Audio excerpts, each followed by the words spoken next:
Medyo horror lang. Kwentong aswang, kababalaghan, misteryo na may konting pagkabarbero. Kung bago ka pa lang dito sa akin channel, baka naman pwede kang mag-subscribe. Kasi kung hindi, ikaw din, makakakita ka ng Mumu mamayang gabi. Huwag mo din kalimutan i-click yung notification bell para updated ka sa mga bagong upload ko. Hindi katulad niya na bigla na lang hindi nagparamdam sa'yo. Tara simulan na natin ang kwento. Summer Chronicles, Bangkay sa Lamay. Hi mga kamedyo horror lang. Ako na naman to, si Gab, from Summer. Dami kong gustong ikwento pero sobrang busy lang talaga ako ngayon. Nagbabasa rin ako ng mga comment nyo at may na-mention dun about sa namatay sa may falls. Ikukwento ko sa susunod kapag nagsama na kami ng mga kaibigan kong nagtatrabaho sa tourism. Siya kasi may alam nun eh. So eto na nga, 18 years old pa lang ako nang mangyari ito. Kakamatay lang ni Nanay Edna, asawa ng kapatid ng lolo ko. May sakit yun sa tiyan, hindi na naipagamot, nangayayat at hindi na kinaya ng katawan. Pumunta kami nun nung first cousin ko na si Joy sa Lamay. Ikalawang gabi na nun. Hindi kalayuan sa bahay namin, mga 3 to 5 minutes na lakad mula sa amin. Maraming tao, maraming nagsusugal, maraming mga relatives na nandun nagkakwentuhan. Almost 3 to 4 hours kaming nandun ni Joy. Kasama pa ang iba naming mga pinsan at mga kamag-anak. Naglaro kami ng baraha, ng bingo at nakipagkwentuhan. Nung pauwi na kami, nakaramdam kami ng kakaiba.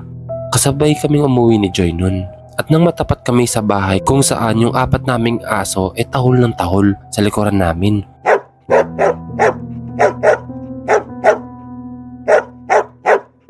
Habang papalapit kami sa pintuan ng bahay, mas lalo silang tumahol. Palakas ng palakas ng palakas. Parang hindi mapakali at nakabaling lang sa isang direksyon sa likod. Bigla kami nakaramdam ng kilabot. Tumayo yung mga balahibo ko sa batok at naghurumentado yung dibdib ko. Nakaramdam na din kami ng kakaiba na parang may nakasunod sa amin at nakatitig. Kinabahan kami ni Joy, kaya agad kong pinihit yung doorknob pero ayaw magbukas. Pinihit ko ng pinihit kahit kabang-kaba na kami nun pero ayaw talaga. Ate, dalian mo! Yun na lang ang nasabi ni Joy, naaligaga na rin. Patagal ng patagal, mas lalong lumalakas yung tahol ng 4 na aso namin. Dalawa kami ni Joy na nagtutulungan sa doorknob at instantly, nung hindi na talaga namin mabukas, lumingon kami sa may kaliwa namin tapos pareho kami sumigaw sa nakita namin. Yung bangkay sa lamay, yung pinaglalamayan, kisap mata lang yun.